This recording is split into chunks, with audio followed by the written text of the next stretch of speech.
It's a new year, which means we're getting a new WWE 2K video game. This, of course, is a good thing. Video games are fun, as are new things. But that doesn't mean we can't all get on our high horses and start screaming about what we want, like children who don't want to have a bath. But let's just get on with it.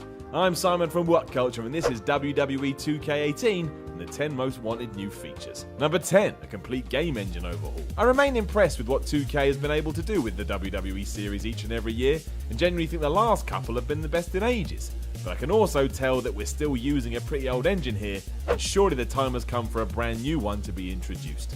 I completely understand how hard that is, especially as the developer has to meet a yearly release window. If this was going to happen, the team should probably take a year off. But there's just so much more that could be done if this did happen that the fact it isn't makes me sad. So I'm now literally crying because of a game.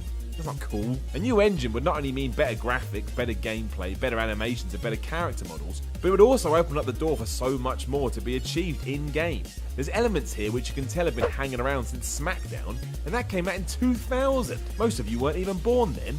Ultimately though, it would be a win-win, so I hope it happens soon. Number 9, better commentary. WWE certainly isn't alone in this one, as a lot of sports games have terrible commentary. Just inane and pointless catchphrases being blurted out as and when. Hey look, the old times would say these guys are harder to miss than they are to hit. 2K is its own worst enemy in this sense, however, because the one series that has got this right is the company's own basketball game. NBA 2K's commentary is so good at times you forget what you're experiencing isn't real. It's on point, funny, interesting, and authentic. That was the worst analogy I ever heard in my life. So why on earth this can't be ported across to the wrestling side of things is baffling. Whoever is announcing for a WWE game always sounds horrendously insincere. It was made worse in 2K17 when outtakes were actually left in. So halfway through a match you'd hear Jerry Lawler realise his error and correct himself in the recording booth. Oh, you're right. Ready? Come on, man. Come on. Number 8, the return of old match types. As we've already established, I'm, and you, are children, so the one thing you definitely can't do is give us something and then take it away again.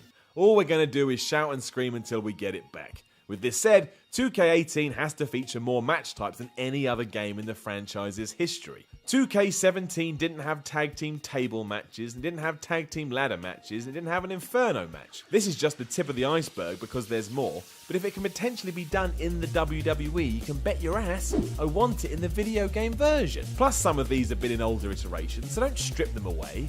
Add, when you've done that, add some more. More recent entries certainly haven't felt empty, but I would always rather they were packed full to the brim. An array of different match types would help this no end. Number 7, optimize customization. The customization suite is one of, if not the most popular features of any WWE game. People love to make themselves and then pretend they've actually made it to the big time. It's like a dream simulator. Unfortunately, this suite does suffer from not being so user-friendly and getting bogged down with load times. This is why WWE 2K18 should smooth all this out and make the whole experience fun. Thankfully, the creation tools are excellent once you get to grips with them, so as long as 2K can sort other elements around that out, everyone will be super happy. Number 6, better online. WWE 2K17 is not so hot online. It's buggy, confusing, and a bit of a mess, to be honest.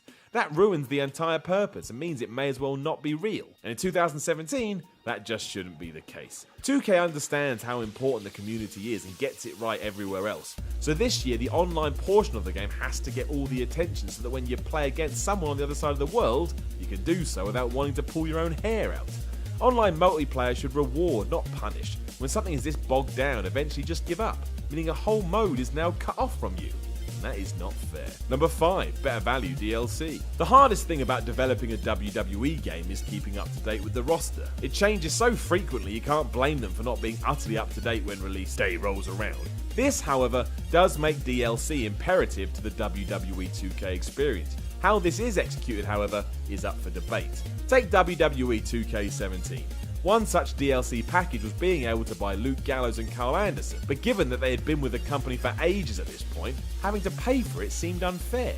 There's nothing wrong with doing that, but 2K needs to find a way to make these sets have more value, especially when it's for wrestlers that many will just assume are there to begin with. Number 4, bigger story mode. WWE 2K's career mode is fine. It does the job it sets out to do well, and you'll definitely get something out of it. But that said, it can feel a little lifeless on occasion. This is mainly because it's a career mode and not a story mode, and there is a difference. No WWE video game since 2003's Here Comes the Pain has tried to pull this off properly. That was 14 years ago. So, now is the time to change all that and allow players to pick a member of the WWE roster and go through a pre-planned narrative with them, especially as 2K introduced the promo engine last year. Think how good that would be if you could cut an interview as your favourite superstar as well. Sometimes guiding us down a determined path is the best way to go. Let's just do that, and let's go there. Number 3, Kurt Angle. Right, Kurt Angle and WWE are back under one roof, which means we need that in every aspect and not just for the Hall of Fame. We need him in the game, and we need him in the game now. This is even more important when you remember we haven't seen him in the franchise since SmackDown vs. Raw 2007. He could even be the cover star if you want, or make him the pre-order bonus if you really can't get him in any other way. Whatever happens, just put him in. We don't know what matches Kurt will have in real life, so let's have our dream contest digitally instead. Number 2, the return of 2K Showcase. 2K decided to admit Showcase from 2K17 and had some good reasons for doing so. Ultimately though, this series was better with it, so let's just bring it back. If we look back to 2K16, all of a sudden you're flooded with memories as playing with Stone Cold Steve Austin, and the nostalgia that brought was awesome. It's like a history book come to life, and there are plenty of ways to justify its return this year. Why not go all in with Kurt Angle and let us go through his career, or do the same with Brock Lesnar? Hell, why not The Undertaker, or tie it into the WWE Network and just let us pick some random classic matches? There's nothing wrong with using WWE's legacy to build a mode around. 2K18 should embrace that. Number 1, GM mode. When SmackDown vs. Raw 2009 landed, there was one huge area of disappointment. General Manager mode had been removed and left dreams shattered on the floor like broken glass.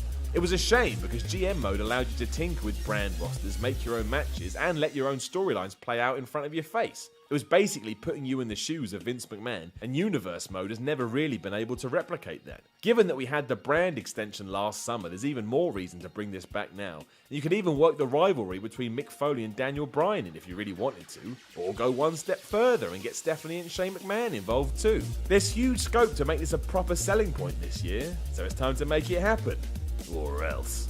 Know of any other things you want to see in WWE 2K18? Let us know in the comments below, and don't forget to like, share, and subscribe. You can even come tell me on Twitter, @Simon316. I'm Simon from WhatCulture, and I'll speak to you.